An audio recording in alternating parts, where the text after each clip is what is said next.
শেষ নিঃশ্বাস পর্যন্ত তোমাকে লড়ে যেতে হবে। এই পৃথিবীতে কেউ কাউকে জায়গা করে দেয় না, জায়গা করে নিতে হয়। এই পৃথিবীটা, the life is not a bed of roses, এটা ফুল বিছানো কোনো ফুল সজ্জা নয়, এটা কণ্টকাকীর্ণ। কেউ আপনার স্পেস করে দিবে না, কেউ আপনাকে সুযোগ করে দিবে না, কেউ আপনার জায়গা করে দিবে না, বরং আপনি জায়গা করে নিলে টাইনা নিচে নামাবে। কথা বলেন। এজন্য কখনো অলসতাকে স্থান দেয়া যাবে। রসুল বাত্তালি দুঃখানু শয়তান, অলস মস্তিষ্ক শয়তানের আড্ডা। অলস যদি কেউ থাকে এটাতে টেনে বেঁধে কাজে নামাবে, পারা যাবে? আল্লাহ তাআলা ততক্ষণ পর্যন্ত কোনো জাতির ভাগ্যের চাকার পরিবর্তন করে না যতক্ষণ পর্যন্ত ওই জাতি নিজে নিজের ভাগ্যের চাকার পরিবর্তন করতে না চায়। চিল্লা এখন ঠিক কিনা? আমরা আজকে অলসতাকে নো বলে যাবো এই মাহফিল থেকে। অলসতাকে আমরা কি বলবো? আওয়াজ করে বলতে হবে। অলসতাকে কি বলবো আমরা? মুমিনের জীবনে কোনো অলসতা নেই। যখন আমরা এই সিদ্ধান্তে আসতে পারবো যে আমরা অলস সময় কাটাবো না, আমরা আমাদের এই সময়গুলোকে প্রোডাক্টিভ ওয়েতে কাজে লাগাবো, কোনো না কোনো কাজের সাথে জড়িত হব।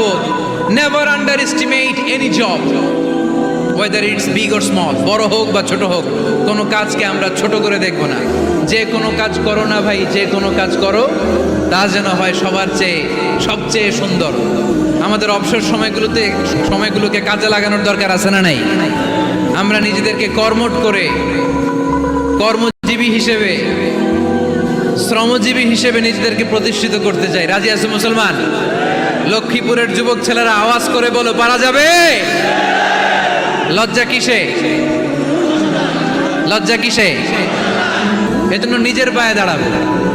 অলসতার সাথে আমাদের কোনো সম্পর্ক। আজকের এই মাহফিল থেকে আমরা অলসতা, অকর্মণ্যতাকে নো বলে দিলাম।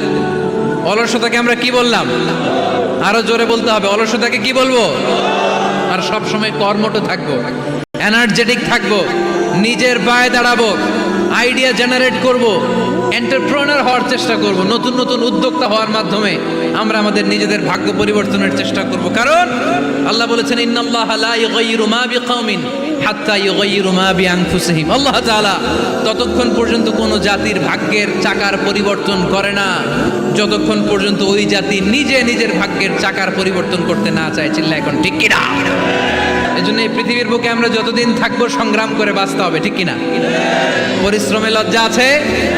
লজ্জা কিসে? মনে থাকবে লক্ষ্মীপুরের ছেলেরা, যে আয়াত দিয়ে শুরু করেছি সে আয়াত দিয়ে শেষ করছি। যখন সালাতের সময় হয় মসজিদে যাব, আর সালাত যখন শেষ হয় তখন মসজিদের বাইরে আমরা কাজে নেমে পড়বো। রাজি আছি তো? فإذا قضيت الصلاة فانتشروا في الأرض وابتغوا من فضل الله وذكروا الله كثيرا لعلكم